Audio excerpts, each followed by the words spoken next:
All right, welcome in everybody to the Celtics Power Hour, first Power Hour on a game day. So the Celtics are actually playing today. So it's a busy day on the Guy Boston Sports YouTube channel because we got the Celtics Power Hour to kick things off at the 5 o'clock, 5 to 6, and then we have the pregame show later tonight before the Lakers game. And then Ev there and his cup of coffee that he has with him will be up all night getting ready for the post-game stream to do that, Ev. So I know you're excited we talked about the tough stretch for the Celtics, them going out west. I know you're excited for them to be out west because it means you can do your favorite thing, the late night post-game streams. I know you love getting all dolled up to do them at 12:30 a.m. in the morning. I know it's your favorite thing.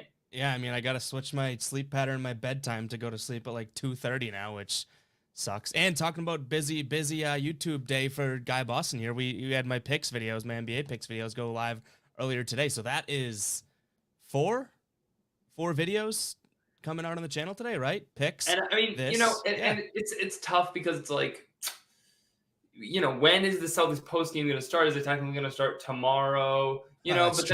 But then we had Patriots post game, and that bled over midnight. So right, so I think that was over midnight if I'm remembering right. So either way, last 25, 26 hours here have been active for the guys. Grinding. We'll continue. We'll continue to be so as we got a lot of fun things going on in Boston, including. Hey, if you had missed it last night, if you're gonna plug your NBA picks video, Ev, hey, you plug away. Go check out the post-game stream from last night's game. If you missed it, Patriots Bills talking about their crazy winning streak and everything that's going on with them. That's very, very exciting. So great time over there last night. Thank you all for everybody who tuned in for that, including Itzgear. I see him in the comments already here today. Itzgear, number one guy in the chat for the numero uno gear. That's what I'll start calling him. He knows that too. Yeah, runs the chat. Itzgear basically for the Guy Boston Sports YouTube channel. But Ev, as we said, first game day for the Celtics that we're doing a power hour. So let's start there. And some big things happening in the NBA that we want to kick things off with.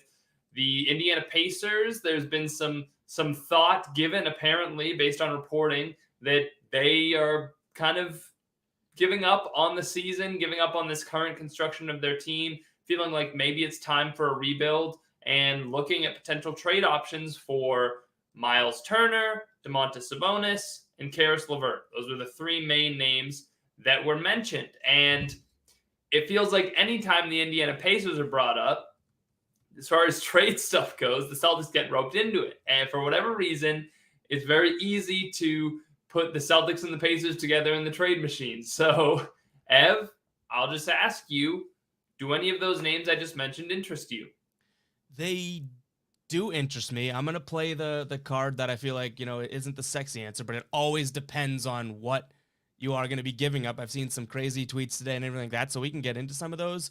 But yeah, those names interest me. Miles Turner's name has interested me since the beginning, and I know that he's had up and down games. I know he's had up and down years, gained weight, lost weight, all this stuff that, maybe he isn't exactly what people thought he was going to be. In some games he is, some games he isn't. Fairly inconsistent, I guess is what I'm getting at. But yeah, I mean, a lot of these names, the Pacers have a chunk of players that you could, say, wow, that type of guy would help this team. But again, it does come back to, hey, who are we going to give up and that type of thing, which again, isn't that sort of a scapegoat way of me answering it, but it is the truth. Like, I'd like to be able to say, okay, if we're going to go get Turner, who's on the block here? If we're going to go get Sabonis, who's on the block here? That type of thing. But yeah, those Pacers names definitely kind of, pique my interest. And what I will say too is, are we finally going to see the where there's smoke, there's fire? Because every single time, like you said, oh, Pacers are on the trade block, or Celtics have them on the trade block. Somehow these two teams are married at the hip. They just haven't, tied the knot yet. The Celtics and Pacers, I feel like, are engaged, and they just have not been married because they're always talking trades. I wonder if we'll see it this time. Absolutely. And I understand what you're saying, Ev. I know. But when that stuff used to happen, the Celtics had a different general manager than they do now. A different president of basketball operations, I should say. Danny Ainge at the helm. That is true. notably didn't get along too well with Kevin Pritchard and the Indiana Pacers, and now making those trade calls is hometown Brad Stevens and his Indiana charm, So who knows if he could get something done better than maybe Ainge could with that particular team. And hey, Ainge's Brad Stevens' trade track record so far, pretty good, pretty good. Ended up turning out pretty good, with I wonder too if all say, you know how I said where there's smoke, there's fire type of thing. I wonder if the smoke was coming from Brad Stevens then. Maybe he's the guy that's wanted to trade for some of these Indiana guys for so long, and then they don't end up pulling trigger because it was ultimately Danny's say. Obviously, that's just kind of like a guess or whatnot on my part, but I honestly think that this team is sort of, I don't want to say in limbo because I think they might be turning a little bit of a corner, but some of those names on the Indiana side of things certainly look, appealing to me. I will say, though, I've seen tweets about, oh, would we go get Sabonis for Jalen and stuff like that? I don't think that anyone on the Indiana side of things piqued my interest for either Tatum or Brown. What do you think of that? Yeah, I think I saw your tweet about that, and I think that it goes without saying if the Pacers are in sell mode, if they're thinking, okay, we want to 100%. rebuild, you're not getting Jalen Brown, okay? So like I doubt that's what they're very much interested in. I think that there's a chance, honestly, that your picks could interest them. Like if it's the right combination of players and picks, like the Pacers could say, Celtics have been a middling team like last year, and they're middling right now, so if we get a pick from them, that could be, in the teens or whatever. So, well, why not? Maybe that will be a package that you can convince Indiana of. And if we're just talking about, how these guys, fit on the Celtics or how, who you'd want out of this crop, like, and how much it would take to get them. I mean, I've kind of speculated this, like, each guy is different. How you approach trading for each guy would be very, very much different. But let's just put Sabonis' name out there because I think he's the best of the group. I don't think it's very close. Sabonis is a former All-Star. Of all the positions the Celtics could need, he's up there, especially for what the Pacers can offer you. It's do you want a wing or big? And you have certainly two good bigs right now, but Robert Williams is having some trouble staying healthy, and Al Horford is a little bit long in the tooth. So for me, I would like Sabonis, and I think the potential trade package, let's just throw it out there, what the possible package could be. I'll give it to you. You get Domantas Sabonis and one of the Pacers fringe roster players. Like I'll let you even take your pick. It doesn't really matter all that much who we're talking about. Anyone making under, $2 million a season, any of those guys they just drafted or brought in for the end of their bench, whatever name you want to grab out of those guys. You can take whether it's Keelan Martin, Brissett, Wanamaker once he's tradable, if that's who you want in January, whoever, any of those like three guys basically. You can have, just in terms of, I don't know which the ones the Pacers, I'm sure the Pacers have their preference of which ones you want to give up, but I'll give you the option because I don't really think it matters too much. Okay. Mm-hmm. And the Celtics side, you're giving up probably Romeo Langford. You got to throw Josh Richardson in there to match salary. Yep. And this is where it gets interesting. Robert Williams. Now, before you say no, let me just tell you, reminder, this trade, Robert Williams, Josh Richardson, Romeo Langford, for a player that was an all-star just a few years ago, is a guy that capable of putting up 19 and 11 on any given night. That's basically what you're talking about when you're talking about Domantas Sabonis. He's that type of player and a very good passer to boot. This season averaged about 18 and 12, 4 assists. Last season he was close to 7 assists, 20 points, 12 rebounds. So it's a very good player, Domantas Sabonis. I understand we love Rob and we asked for the team. Would that interest you? I think that's a perfect word. Interest, yeah. If they did that trade, I would definitely be able to sleep well at night. You know what I mean? Like, it's not that type of player is sort of we could say Domantas Sabonis is an underrated star. He's not the sex name people don't seem to give him the credit he deserves. I think he's still only like 25, 26 years old. So it's not even like you're trading Rob for, an older guy or whatever. But again, interest is the word there. I would be able to see that and be like, you know what? I do think that could make sense. But I don't know if I am totally on board with willy nilly sort of shopping Rob. Like it's either the Pacers say, hey, this is it, give us Rob, and they say yes or no. But I'd hate to see Robert Williams find out that he's been in these trade talks, he's a trade piece, everything like that. Like, that doesn't seem right to me, because he is one of those guys that is so crucial to this team's future. Here we go again, if he stays healthy, I'd hate to have him at all get any sort of blemish on his sort of, team vibe or anything like that. But again, like Sabonis, I don't want people to sleep on how good he is. I think people would be a fool to say no to a deal like that. And it could even come down to people that really like Langford too. Maybe someone says, "Oh, Langford and Wart Rob is too much for that," because those are two guys that are going to turn into near all-star type players. But to me, I probably do that.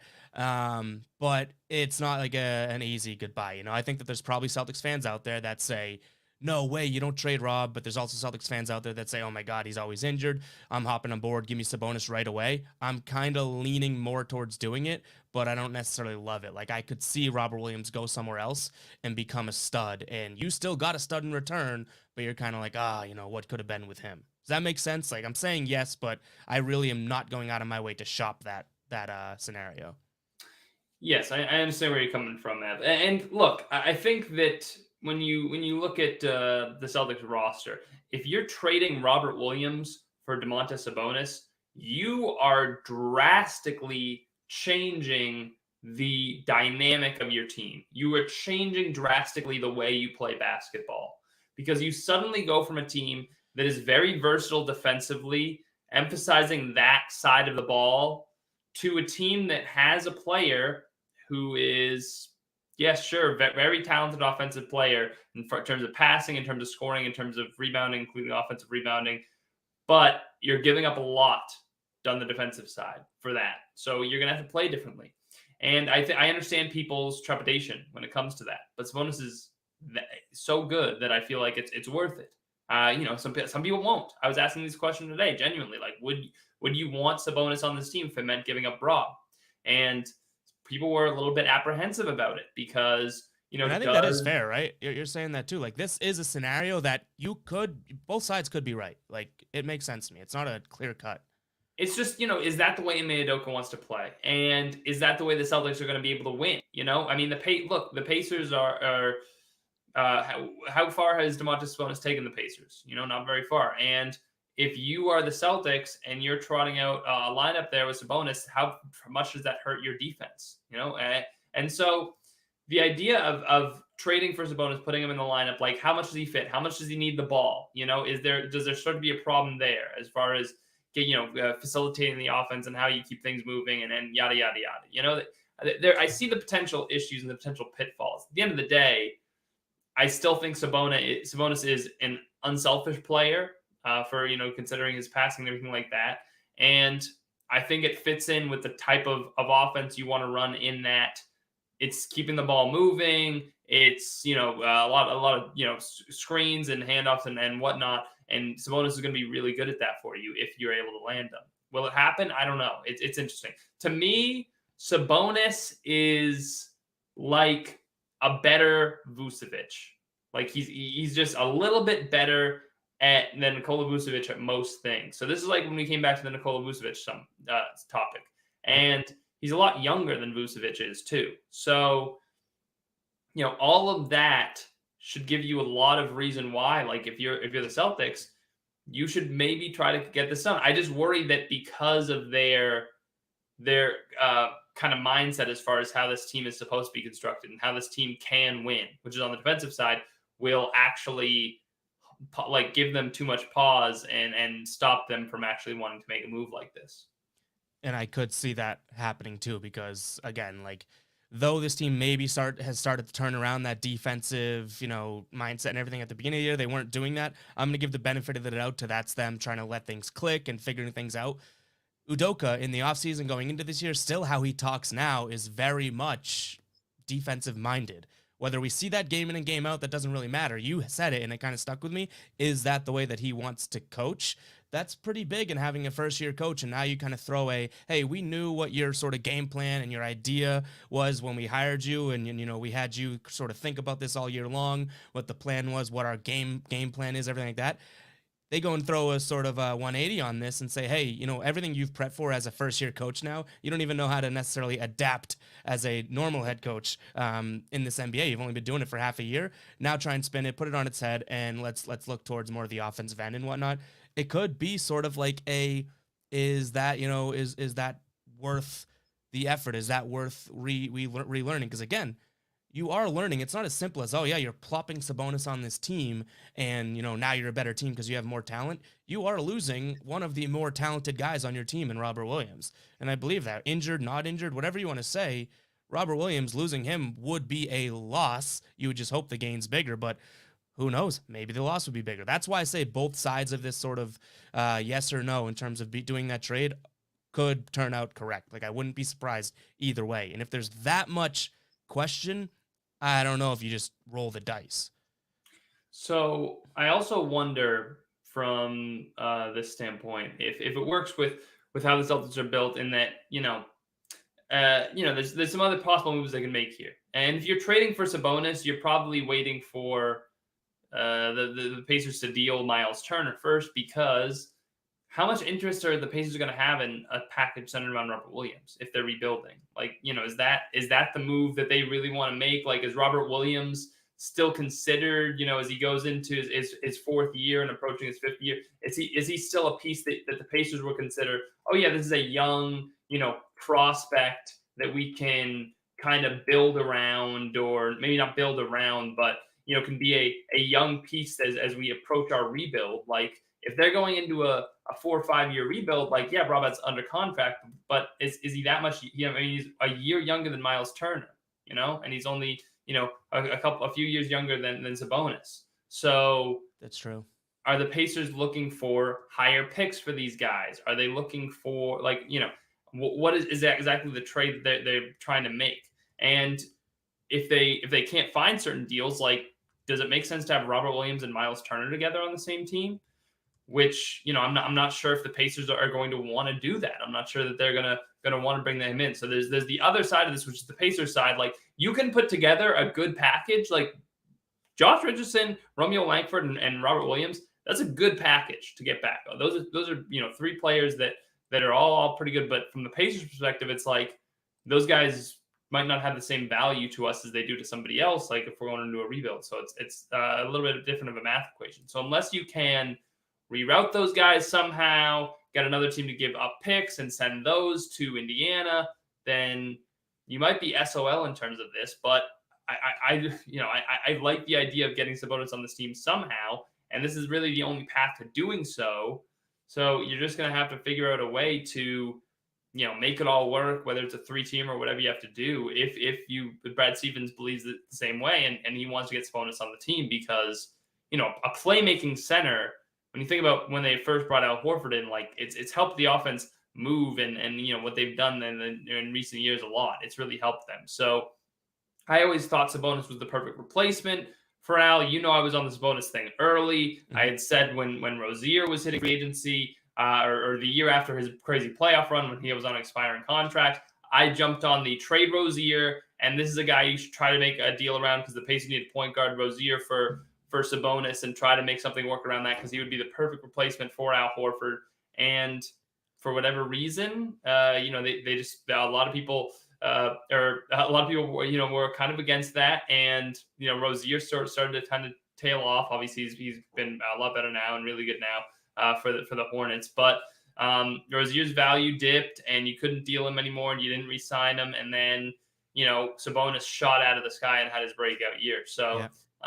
But yeah, if the Celtics can get him now, I would be ecstatic. So this is just one potential way to make it happen. It's just, as I said, it might take a third team. So you do that in a heartbeat. If the Pacers come to you and say, hey, this is what we want, you don't even try and negotiate. You say, yeah, those three guys, and maybe picks or whatever, if you have to work it out, and you get what you said. Yeah, if I had to, I'd give up a pick. Probably I'd give up a pick on top of it. Like, I think that if you get Sabonis with Jalen and with Jason, that's a guy that fits their timeline. And I And don't helps think them there's going too. to Like be you said, he could play like that is a talk about a pick and pop or like that is a that offense becomes so much better. I know you talk about like the defense could be an issue then, but that's a guy that you put on virtually any NBA team in the way that he plays, he can kind of mesh with any sort of offense, you know, like he's a pretty unique player. So I'm with you there. But again, I think I'm a tad more hesitant to do it than you are.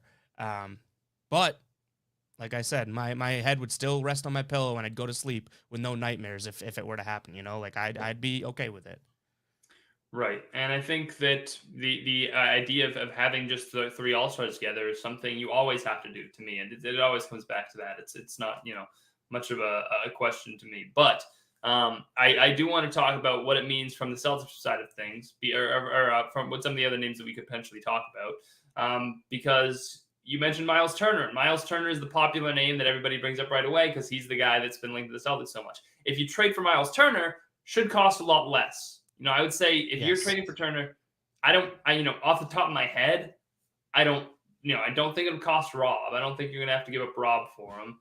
I think maybe you'd have to give up, Neesmith and Langford and a package that includes, something along those lines, like maybe Neesmith, Langford, and Richardson, something like that. It should be a lot less. But then the question becomes, we just mentioned, does having Robert Williams and Miles Turner on the same team work for the Pacers? Does it make sense for the Celtics? And I know people are going to be really quick to say, well, Al Horford and Robert Williams, they play together. The Celtics start them together so much. So they need another center on the team. But, even though those guys start together, and even though they, they're in that lineup, and it feels like, well, they play the two bigs a lot. They really don't play together as much as you'd think. Like according to according to Basketball References data, and I don't know how accurate this is. I've known it to be pretty accurate over the time that I've looked at it because they keep this data pretty regularly. But according to them, Al Horford is playing 98% of his minutes at center, and Robert Williams is playing 71% of his minutes at center. So they might have them flipped for the starting lineup and have Williams technically playing the four in that combination. But it's one of those things that you look at and you say there might not be as much time at center to go around. Like their third center is very clearly Enes Kanter, and he's only getting like 12 minutes a game. Kanter, I can confirm, is not their center. Not their third center? Oh, sorry. Yeah, their third center is Enes Freedom. and Enes Freedom is only getting about 12, 13 minutes a game. So it's not like he's playing the minutes that Miles Turner would expect to play. Like if you're bringing Miles Turner, you're doing so to play him 20, 21 minutes a game. And I just don't think at this point, A, you're giving up Horford or Robert Williams to get Miles Turner, and B, that this team is willing to give up any of their other players that I just mentioned to get Miles Turner, to have him be a third center when, the minutes just quite frankly aren't there. Like it's the time is not going to be there for him. So the Miles Turner stuff to me is like, it's pretty much dead. Like if you're talking about making a deal with the Pacers, I don't see any way, shape, or form that Miles Turner's name should be involved. So I disagree in a sense of, if they are going to be selling and you can get a guy like Miles Turner, like I already talked about, he's been up and down, playing well, had like crazy games, had some like absolutely terrible games where he plays 30 minutes, scores like 6 points, right? All that stuff. If you can get them at a discount price, get Miles Turner at a true discount, I do think you figure out the center minutes, percentage, all that later. And I'm talking like a discount price. All right. So real quick, what is the discount price? Because as I just mentioned, I don't think there is a price that works financially speaking that makes sense unless he fits into the TPE, which I don't think he does in Fournier's TPE. So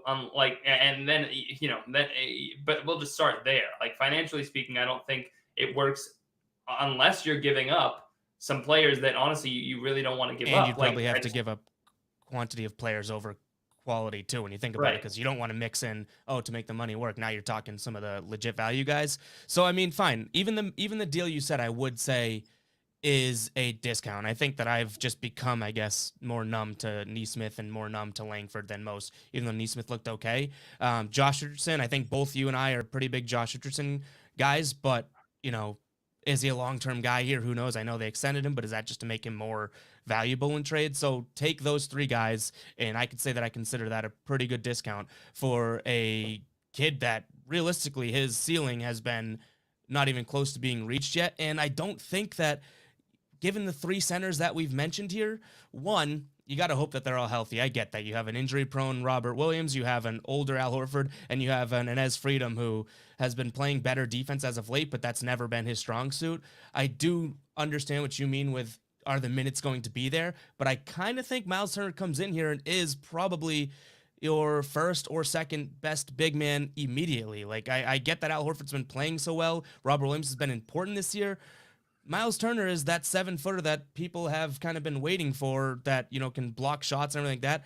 I wouldn't hate seeing him and Rob at the same time on the floor, or him and Al. Like, he's just the big guy. Robert Williams is your shot blocker, but he isn't standing, you know, 6'11", 240 or whatever like that, just standing in the middle of the paint, altering shots. He's great at those backside blocks and whatnot, but Miles Turner, I think, could be He's like sort of Robert Williams is a top 5 rim protector in the league. It's not like him and Miles Turner are very comparable in that regard. No, Like, definitely rim protector, but he's not the same body. Like, he doesn't. Rob Williams isn't a clog the lane type guy, and I'm not even saying that as a true negative. They could play side by side.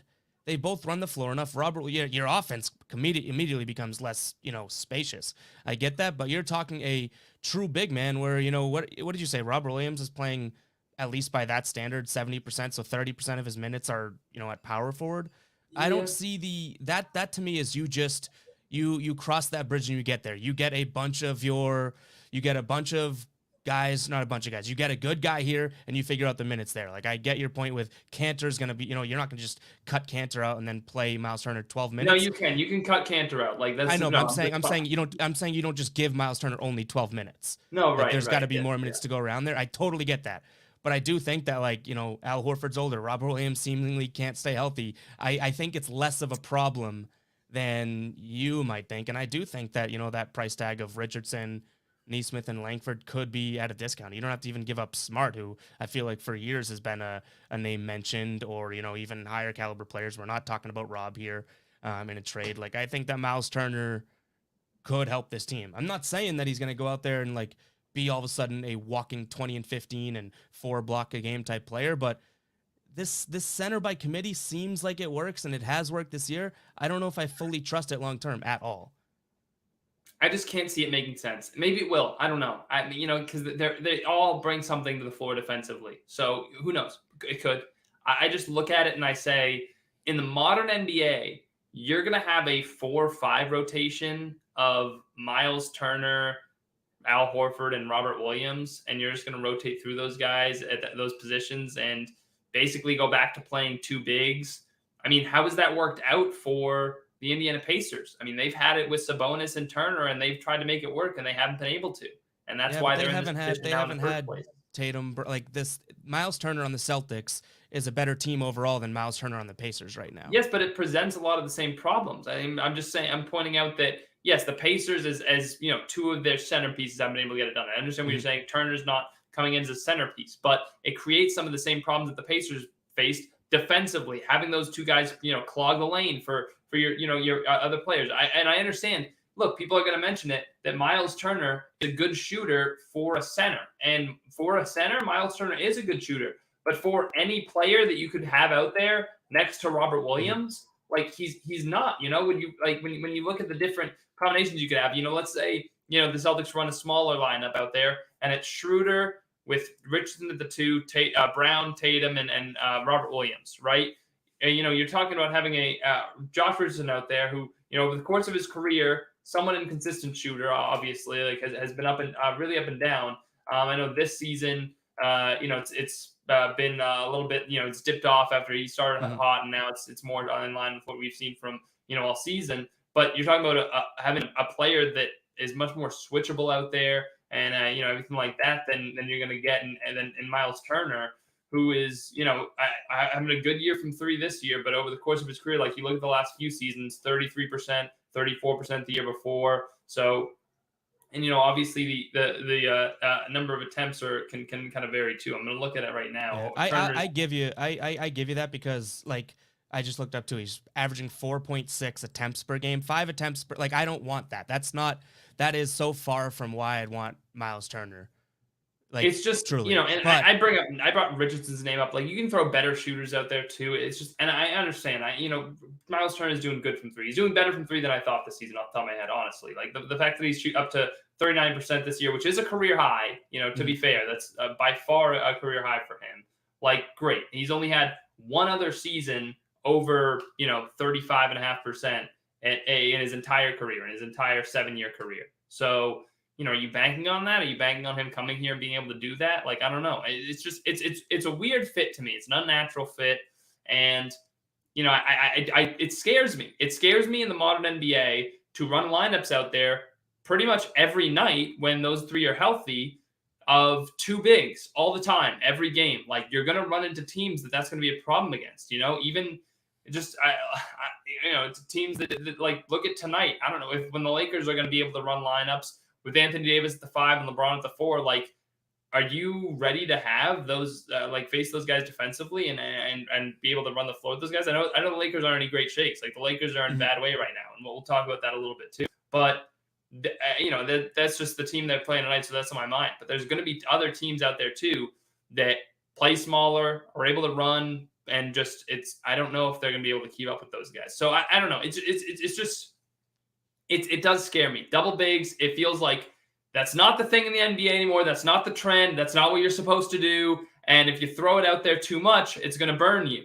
And it feels like, to people, because of the starting lineup, the Celtics have thrown that out there a lot this season, but they haven't as much as you'd think off the top of your head, because that lineup does not, based on what Basketball Reference, I need to see what their minutes are together technically, but I don't think after that an opening tip pretty much, that Robert Williams and Al Horford are actually playing on the floor for an extremely significant or an exorbitant amount of time together. It's less than what we perceive. Isn't that still their ideal healthy starting lineup right now though? So they clearly prioritize it to some degree, and I don't hate a Turner at the 5, Rob at the 4. I get what you're saying in terms of this could be a roadblock or something that they'd have to figure out. But again, it's not like you're just putting some stiff center in the lane here and saying, oh man, now this has all these negatives.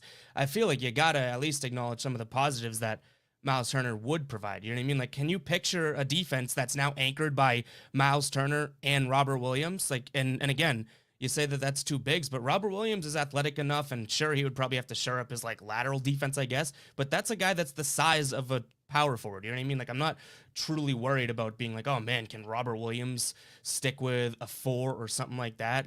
Yeah, and I would give you, I do give you points there on, I guess, smaller teams can run around them and whatnot, but you also, I guess, could acknowledge if a team tries to go small on them, then guess what? They dominate them on the big end. So there are positives to the negatives that you throw out, and I think Miles Turner is genuinely talented enough that, boom, he's you go and get him and only have to give up those names that we mentioned. Now you have more top end talent on your team. Whether or not he fits and gels, I think that still would be to be determined, because he hasn't totally done that even in Indiana. He's up and down a little bit, but I would do it in a heartbeat and sort of worry about the issues later. I mean, you're losing a lot of minutes based on the guys that you trade. So, I mean, there would be still minutes to go around. I know that's not your point. You're more or less center minutes or big man minutes, which is totally fair. But I think they figure out a way to do that. I don't know if I'm concerned with not getting Miles Turner exclusively because of a minutes and a fit sort of thing. So I guess we're just on different sides of that. So real quick, while you were talking, and thank you for talking long enough to allow me to look this up, I looked up the two-man lineup combinations on NBA.com of Horford and Williams together. So when I looked at the number, they rank, I think, about out of the Celtics 106 two-man lineup combinations, which is just any two players that could be playing together at any point in time at all. They rank, I think, 29th in terms of minutes. Okay, of all those guys, just kind of closer to the middle. You're getting closer towards the middle. And of all of all the games they played together, the Celtics obviously are near, in the 23 games they played so far this season, something like that. The Celtics are 24 games this season for the Celtics, 13 and 14. Horford and Williams have only played together because of health and whatnot in 13 of those games. 13 of almost half of the games they've only played together for. And the same, and I mean, on the court at the same time. They're total 141 minutes. So forget the fact that I'm not even gonna act like 141 minutes and there's 24 games. So this is just in the games they're actually on the floor together that they're both healthy. They're averaging less than 11 minutes per game on the floor together in that time. So, and then both of them are up near, up near the 30s for their minutes per game on the season. So the fact that it's less than a third, like you're talking about, opening tip, first 6 minutes, they're out there together. And then after that, it's the final 6 or, another 6 minutes in the start of the third quarter. And that's it. Like the Celtics, we make a big deal out of the fact that they're starting together, but again, they're not on the floor together as much as you would think just based on that. Yeah, no, I mean, that's fair. Again, I give credibility to all the arguments you're throwing at me. I genuinely stick to what I originally said with you get more talent and you cross that bridge, you figure it out when you get there. Like right now, to me, this isn't the Celtics, what they're doing right now. You're bringing up what they're doing, what they've already done, all these minutes with Al and Rob. They're 13 and 11. I don't think that they're really as close as to what we want to be winning a championship this year. So to me, it's kind of like, okay, well, it's not like we have the perfect recipe right now. Let's at least throw in another, I don't know if I want to go and use this word, but another star. Maybe I'll call him like a potential stud. I don't want to give him the star word. And we throw him into the mix and see if the recipe turns out a little bit better. Like I think from a sort of logical standpoint, you're right. You know what I mean? Like there's not many numbers that you could look up and say, like the Celtics, as much as we need a big man, and that's sort of a fallback thing for fans to say, Celtics cover bigs pretty well. They, allow points in the paint, like fairly well, I guess, or prevent points in the paint. I get that. I'm just going from you're getting closer to top end talent, put them on your team, and let's see. I get what you're saying, but this is the point I'm trying to make is that all I'm saying is that I think people look at the idea of bringing Turner and running those double big lineups and they say, oh, they that's no problem. We've done that all year. Yeah. But it would change things drastically. It really would. No, then that we can definitely agree on. I know change would be coming. I'm just going for top end talent. And we'll have to see how it works. Like honestly, and Robert Williams, I mean, according to these stats, has played minutes at power forward this season and with another big and yada yada yada, whatever. Mm-hmm. But it's going to be even more. And how's he going to do with that? And how's Al Horford going to do? Al Horford, as I just said, 98% like at center according to this number. And I know that the Celtics may do it differently when they they put the graphic on Twitter with the starting lineup and then in different spots. But this is just, I think that they base this off of who's covering who and where everybody's on the floor and whatever and whatnot. So the idea of like Al Horford having moved there over and being 35 and like guarding smaller players even more regularly and like Miles Turner doing that. And by the way, like Miles Turner is a great shot blocker. Not exactly Al Horford in his prime in terms of being a center that can guard, positionally and have his feet in the right place and guard smaller players. So, rim protecting, sure. Like the idea, don't get me wrong. Like honestly, the idea of having Turner and Robert Williams like one on one side of the paint and the other on the other side of the paint and saying like, yeah, I dare you to come in the paint right now. We have 2 of the 5 best shot blockers in the league in there. Like you're not scoring in there and being able to laugh as teams do that. And the comedy that would come along with that. Like, yeah, that is kind of fun to think about. I just think for a number of other reasons that it's not going to work out the way we hope in terms of like, just like you're not scoring in the middle. Like I would love if that was the case. I just don't imagine it happening. I imagine teams taking advantage of the mismatches, getting switches they want and driving past those guys and, getting points of the paint because they're just quicker than those guys on the perimeter, and they're able to drive past them, or those guys have to give some space so that they don't get blown by and giving up some 3-pointers to boot. So that's what scares me more so. Like if this was a video game, I think Robert Williams and Miles Turner down low would be a great duo. Yeah, I mean, I guess, I can't talk you off it. You can't talk me off it.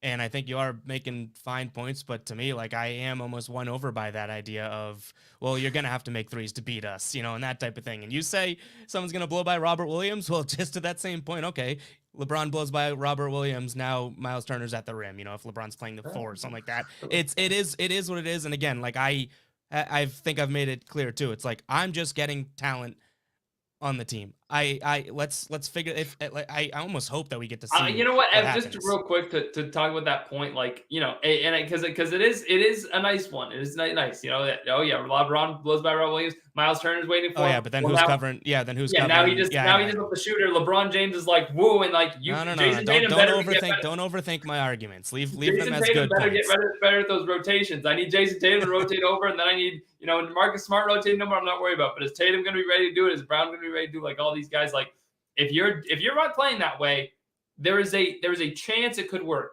if your rotational defense is perfect. Outside of those guys. Like needs to be, and I don't think these guys are not capable of that. Like they're great athletes, they can do that. It's just you need to be them to be consistent. But I don't know. Who knows? It could be really fun. We've spent a lot of time on the trade ideas because who doesn't love a good trade idea, right? It's awesome to talk about. But Ev, there is a game tonight, and the Celtics. We need to talk about a little bit of this recent stretch. Celtics they start this tough part of the schedule that we mentioned here, and start things off. I mean, with a shaky start. I mean, we started it I think at the Nets game officially when we said things were going to get really tough. You lose those first two. You lose to the Nets at home. You lose to the Spurs. In that game in San Antonio. You feel like okay, here we go.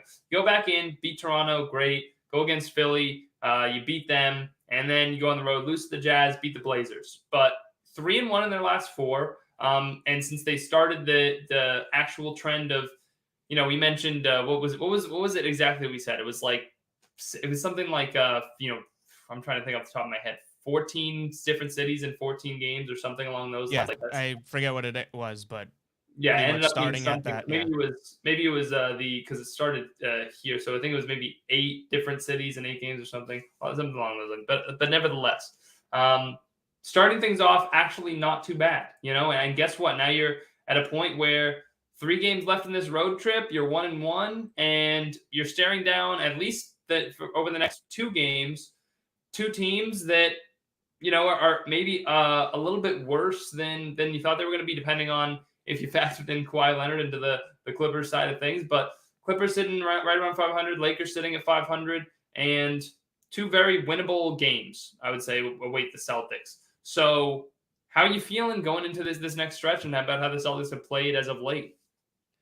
I like how they've been playing, even throwing in that like Jazz game where obviously they lose, right? But I feel like without Donovan Mitchell kind of closing that one out, the Celtics put themselves in a position to beat one of the better teams in the league. So I think that they're playing better. I know that they take down the Trailblazers there with a pretty much that was only the trail. They didn't even have the Blazers. No Lillard, no Anthony Simons. Like it wasn't and no, maybe McCollum played, but forget. But either way, like a very broken Trailblazers team. So I get that, but I think the Celtics team is starting to play a little bit better. I just think that these are 2 kind of what you just mentioned. These are 2 very, very winnable games. I just hope that the Lakers and Clippers there don't realize that these games almost are, the Lakers especially, like this to me is a bigger game for the Lakers than the Celtics. The Celtics have done a little bit better. I wouldn't say better, but done just about what I would think they've kind of done through this stretch. This Lakers team for a super team has been so subpar. Now they have their rival coming in to their hometown here playing. Like I don't love the spot tonight for the Celtics. I do think that they can win this. I think that even tomorrow now going, staying in the same city, playing the Clippers, they win that too. I just hope that they view those games as, oh my God, we're getting close to the end of our road trip. We just got to get through this. I hope that they come out hot for these games because yes, the Lakers have been, way worse than people would have thought. Clippers, I think they've kind of, tooth and nail had a decent year with given the circumstances they've been dealt with their best player not playing and whatnot. So I hope the Celtics kind of are up for these games because they're two very winnable games. And I think winning these two games, who cares what even happens in Phoenix on Friday then? Like now you have a pretty decent record to look at going through that stretch. So I think these are two ridiculously important games to try and win back to back for sure. Yeah, I mean, that Phoenix game, I like, and I hate to say this, but I don't give the Celtics any chance against the Suns. Like to me, that is loss. Put it in pen. Like it's not happening. The Suns team is playing too well right now. It's a game that Even I, without I Booker, just. they're playing What did you say? well. Even without Booker, they're still playing well. So Yeah, I mean, that's just a it, good it's team. But ridiculous. I mean, that team looks like a juggernaut. It looks like remember the year that the Rockets and Warriors played in the Western Conference Finals, and everyone said that was the real NBA Finals. Like that's what it feels like is happening right before our eyes in the again. West, yeah, Warriors Yeah, Suns type thing. So yeah, yeah, but these two games, like go win these matter so much, and it's not a make or break. Just don't lose both of them. I would have a pretty bad vibe ending this road trip if they go and drop these two. But even splitting these, I wouldn't have the worst taste in my mouth. But winning these two games, I think could almost solidify that they turned a corner. Now I'm not saying they turned a corner and are now on Broadway Street heading down to NBA championship lane. But I do think that like it's a way different. You are now after these two games 15-11, right? That's a Mhm. lot for whatever reason. Feels way better and looks way better than 14-12 to me or 13-13. So Yeah. big I mean, wins. and look, you're gonna have another game against the Suns at the end of the month, but it's at home, and it's that maybe it'll be a little easier in Phoenix. I don't feel good about it, especially the last game of the road trip. Like you're really feeling it at that point, coming off of the games in LA. Like I'm sorry, I apologize to Celtics Nation. There is who wants to take me up on a bet right now? Because I'm just saying Do we do it? Do we throw in another bet here? Oh man, there's absolutely no way. I currently have no outstanding bets on the Celtics Power Hour, so it feels a little bit you feel feels naked. a little bit shameful. I There's just no way that the Celtics are beating the Suns in that spot. It's too tough of a spot. You're facing What the is the best team in the NBA on the what does the last day chat of think here? Does the your chat think five-game. we've kind of obviously we've gone off on tangents here with trades, so we've kind of let the chat down. But does the chat? How do we feel about that Suns game? Just getting ahead of ourselves here. Are you guys? If enough people, Someone wants KJ, me to. It looks like like after. I think this is after eating all of some of the crazy stuff. Is this what this is referring to? Eating something actually good. I have to, if I lose the bet, and as opposed to but what is it? Plantains or anything like that? Because I wonder. I almost wonder if Black Easy 3 in the chat thinks that what I ate was like a chicken wing when when we had it on the channel, because it did look like that it. looked like you could have convinced me you're eating chicken wings. Yeah, it looked like meat. It really did. Yeah, and then Big MGM saying there's no way that we beat the Suns either. So he's on my side for this. But at the end of I mean, when you really think about it, uh, like to have that as the last game on a 5-game West Coast road trip, like how do you like less than 10%? I would argue, just in terms of the way, especially the way that NBA schedules are made now, there is no tougher spot you can have than that. Really, I mean, because not only because they've taken away 3 games or they've taken away the what is it, 4 games and 5 nights in the Mhm. NBA. So the next worst thing you have is 3 games and 4 nights. So 3 games and 4 nights on top of that, and it's the end of your 5-game West Coast road trip. You've been on the road This is the fourth night too. for however many straight games, right? It's at the tail end of there. You're going to be exhausted. Like, is there a tougher spot in the NBA that you can possibly think of than that? No, and because it's such a major like look ahead game too, you could say that they're looking ahead to the Bucks or looking ahead to the Warriors, and that's how do you look ahead past the Suns? This Yeah. is like such a tough spot for them, and that's why I say like I don't think they win it either. Now I don't think either of us are saying they can't or Tatum can't drop 40 and like it helps them, right? Like sure, anything could happen, but if you were to have a gun to your head and say, hey, who's gonna win this game? And you got to be right or we pull the trigger. Like I still would say Suns. Like I'm just saying, I don't want to get gruesome here, but it's a tough. It's about as tough, like you said, as a spot that you could even hypothesize and create. So it's tough. That's why that kind of tying it all back in, right? That's why these two games are so important. Because I hate to do it, but if you're gonna chalk up a loss that's 3 days from now or 4 days from now, might as well get the two that are at your fingertips here. Yeah, and I think I actually misread Black Easy Three's comment at first. I thought it said good meat. It just says goat meat. So I was like, oh, okay. So I messed that up. So goat meat is the. I don't know where to get this stuff though. Like I got plantains eventually. This but is true too. What he says, the plantain looked like that looked like a decent chicken wing, but it was a nasty plantain. Oh my gosh, I don't even know if I should bring this up, but I'll tell you what. I know we're like we've been short on time today. We're just having fun talking, but I had some nasty wings the other night, man. Like I don't, I had Wingstop for the second time ever, and the first time it was pretty good. It was different than I thought because I got the garlic parmesan, and it was like a dry, like they just sprinkled garlic and parmesan on dry wings, which was weird because I've usually always seen it as a sauce. But whatever, it was actually good the first time I got it. Second time I got it, I'm just saying, I have not felt good today. Like I have not been in good spirits after eating those wings last night. So 50-50, not saying I won't go back to that Wingstop place, but yeah, I don't know how I'm feeling. Maybe I'll do it as a penalty if I lose this. I like rolling the dice.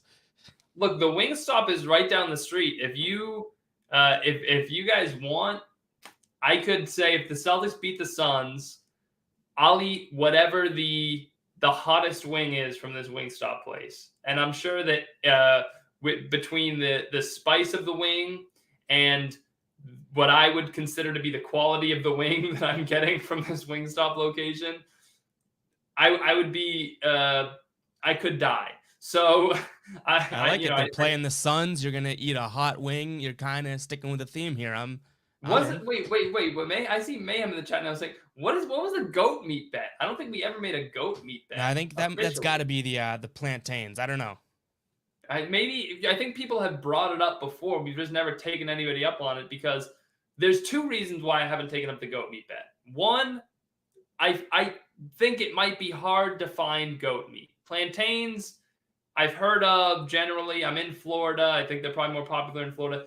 Goat meat, like I feel like I'd have to go to a butcher. Like that might be more of a hassle to find, honestly. So I'm not. And number two, I feel like goat meat might actually not be that bad. It might be good. It doesn't sound bad to me, but I also have no clue what I'm talking about.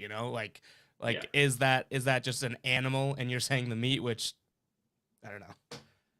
Okay, Black Easy 3. I'm torturing myself enough. I'm not having no water or milk. Like I might actually die if I do that. So let me check off Wingstop as a potential sponsor for the show in the future. We're gonna ruin them out. So apologies to Wingstop, but the spiciest wing that I can get from there, I'll get it and I'll try it on stream and we'll see what happens. Okay. So anyway, what were we talking about?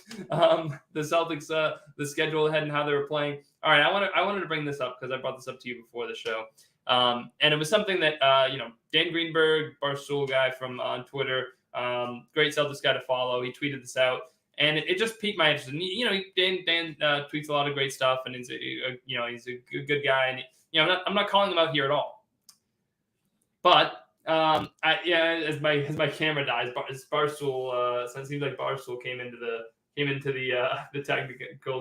technical whatever of this stream to shut me down as soon as I say that. But anyway, so he tweeted out just a couple of days ago, after the Celtics win against the Trailblazers, that a 10-5 month of December is still in play. You just need to win 2 of 3 in all of these games.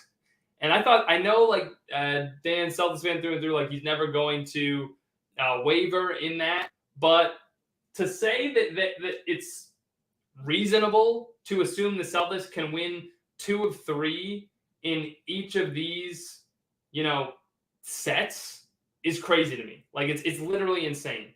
You have Philadelphia, Utah, Portland. Like they won 2 of 3 there, great, but.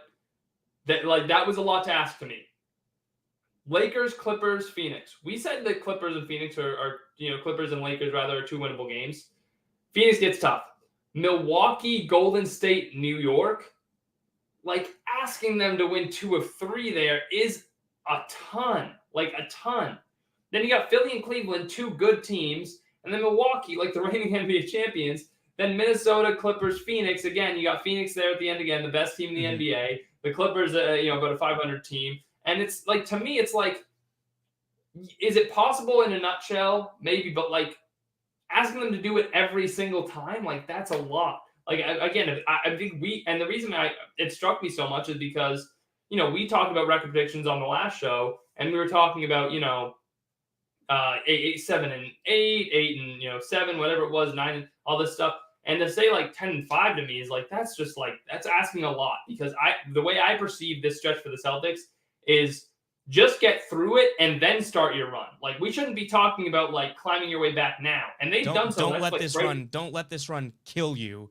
Tread water Right. through it. Maybe keep your And head, then keep your that's where you shoulders make your above. move Yes. up the standings. And honestly, like right now, the Celtics are in a good spot. They're a half game out of the 4 seed right now. A half game out of the 4 seed after everything that happened. Wow. Yep. So if you can just survive and stay within shouting distance, like stay within 2 games, stay within, roughly that. I think 2 games is fair over the next few weeks. If you do that, like, then you're in good position. But if we shouldn't be disappointed if the Celtics can't make up that ground this month. It's too tough. And I think someone just said in the chat, Jake, when he was in here all the time, December's schedule is hell. It is. Like, to me, it's asking a lot. It really is asking too much.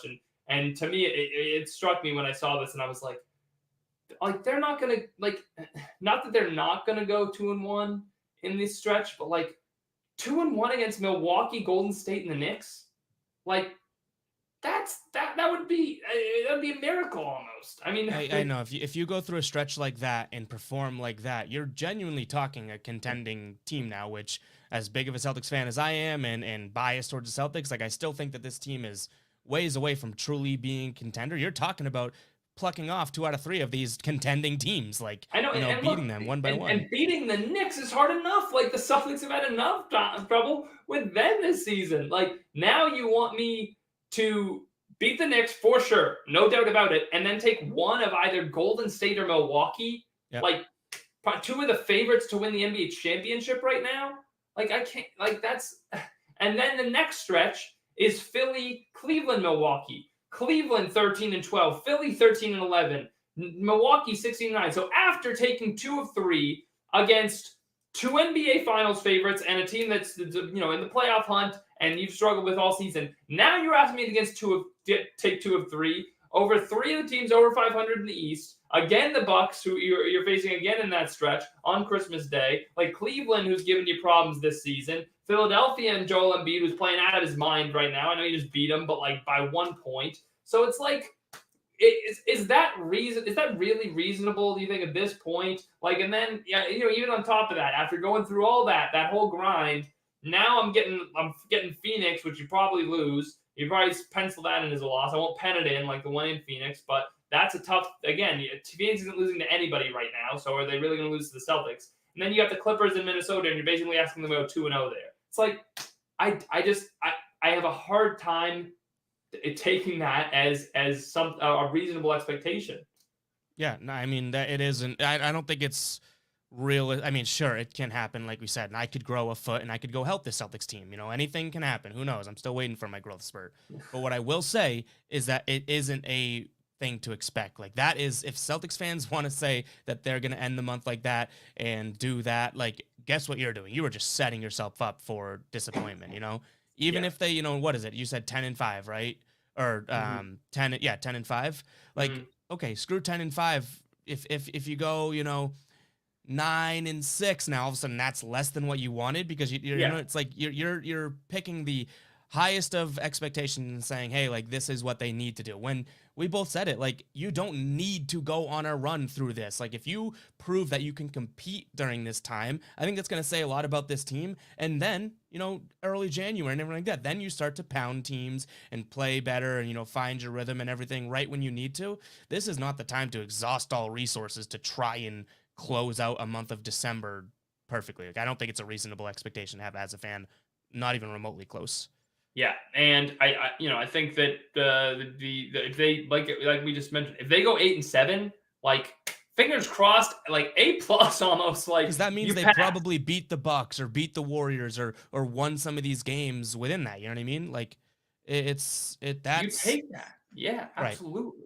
Right. And then what we mentioned, like once you get through that, then you can start to go on the like then there's daylight. Then it's like, okay, now your schedule starts to soften up and you can make your move. And like people are saying in the chat, I saw you see one of the comments saying like the Celtics can be the 3 seed, the Bucks and Nets are the only teams that are real contenders. And like, people mentioned coming into the year, like putting the Heat in that group and putting the Sixers in that group. And like they're within a half game of the Celtics. Sixers and Celtics are tied. Heat are 14-11, Celtics 13-11. And guess what? Heat just lost Bam Adebayo like for a Yep. month at least. So what are we doing? Like, the Wizards fell off now. Wizards are falling off in Pack. Hawks, people thought they were going to be great. Knicks, those guys are down in the standings further. I'll say this: Eastern Conference right now very competitive, and it's still early, so I'll give credence to that. But fifth place, actually I should say fourth place and 12th place. We're now over a month into the season. Over almost 2 months into the season, I think you can say. And those guys are, fourth and 12th are separated by 2.5 games. 2.5 Yep. games. It's crazy. It's crazy close. And I think it's going to stay that way. There's a lot of good teams in the East. When's the last time you could say that, honestly, any of the teams 1 through 12 right now could be good, could be playoff teams in the East, right? Do you disagree? I mean, I think No. Like this. It is like with the exception of what is it? The Pacers. I'm looking at now. Pacers, Magic, and Pistons. yeah. Everyone can be, weirdly enough, a top half team in the East too. You know what I mean? Like talk about playoff teams, sure, but even like the Raptors or the Knicks, like a month from now they could be the 4 seed, and it's like what the hell happened? Like it's close enough that things can definitely move, and that's why you just don't want to drop the ball as the Celtics during this time frame. You don't want to you might not gain a crap ton of ground, but you sure as hell don't want to dig yourself in a 6-foot ditch and jump in it right now because things are so close. Right. And then, if the Celtics can continue to play the way they've played over the last month, which is really good. I mean, the Celtics are, I know that we've been, the Celtics have disappointed us probably. They disappointed us more earlier in the season. I'll say that. Mhm. I think that's the right way to look at it. But recently, I mean, again, the past like month or so, if you want to say that, they have been, one of the better teams in the East. One of the, I don't know if you want to say top 4. I don't know exactly how the standings bear out, basically. But again, people marked that stretch after they went 2-6. Since then, they're 11-5 since that day. So that's pretty good. If you continue to play 11-5 type basketball, you are a top 4 team in the East. You're one of the better teams in the league. Like that is no small sample size. 16 games is no small sample size. And I'll tell you what, again, you don't need to do that over the next month, like until the end of December.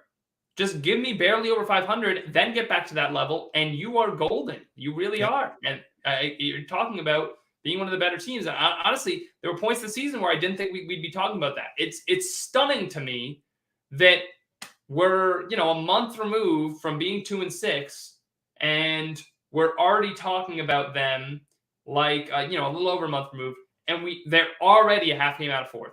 Already, they could already be in fourth place. I thought this was going to be a season-long climb. Nope, they could be in fourth place as early as tonight. Yep. That's what's crazy. It is, and again, that speaks to the Celtics' play as of late, but also how, I guess, I don't know if this is the right word, but volatile the East is. You know what I mean? Like no one's running away with it. It's crazy too because we do put the Nets, the Bucks, and honestly the Bulls have impressed me this year too. So sort of far ahead of these guys, but you can make the same argument that you made about the 12 to the 4. That's pretty much the Celtics to the 2 seed. You know what I mean? Like things are close. Now, I will say I agree that I don't know if that's like the most realistic. Like I think that separation becomes a little bit bigger, but games back wise, you're right there. So I think that Celtics fans need to take that as the positive right now and not set themselves up for a dummy expectation like finishing the month of December like that, because that's a little crazy. All right, well, guys, Ev has to get a nap in because he is going live for That's a good Celtics fake post yawn. game Wow. tonight. I'll be on pregame tonight, so tune in for that for sure. 9:30 start for pregame because Celtics are tipping off with the Lakers at 10, rivalry game. Evan, I know you wanted this one because last time they played the Lakers, you couldn't jump on the post game stream. I had to fill in. So Ev's like, this is his last chance to talk about how bad the Lakers are. You know, it's your last chance. It's your last chance to dance on the Lakers' grave, really. Also, I mean, you can still do it in other post-game shows, but this is the best chance. You know what I mean? Last best chance. So the Lakers obviously struggling. So we'll see what happens tonight. You're just gonna all you need, Ev, is a win. It's all you need is a win. Celtics win, and I'll line up perfectly. We'll see if you get it. Thank you guys for tuning in once again. Pre-game show, post-game show tonight. Tune in for both. We really appreciate you guys coming on, watching the Celtics Power Hour, even on the Celtics game day. Because we haven't done these on Celtics game days. It's going to be a lot of Celtics content, but we hope you stick with us, and we hope you like the content we bring on the pregame and the postgame today. So thanks as always, guys, for tuning in and watching the stream, and we'll catch you next week. Remember, come back every Tuesday for the Celtics Power Hour. It's been the day for us, so we're continuing to keep that. Number 10 next, double digits. So I'll talk to you guys later. There we go.